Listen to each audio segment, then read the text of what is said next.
Okay, day 3 of the KZ400 build, and this probably doesn't look like much of a victory, but in the parts bin that I keep referring to, I found this right control switch.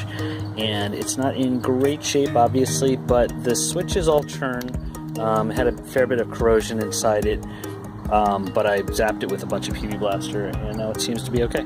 So I wired it up, and hopefully that will, when I'm troubleshooting the electrical, that'll help eliminate that as a variable. Now I can just focus on hot wiring it, putting the battery on, and then checking for spark. Gonna have to take care of this master cylinder, probably just replace this entire assembly.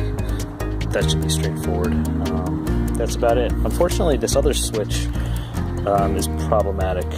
The left and right switch wasn't working and everything just started pulling apart, so I'm gonna either have to fix that or find a replacement, but I'm less worried about that than the right control switch. So some progress.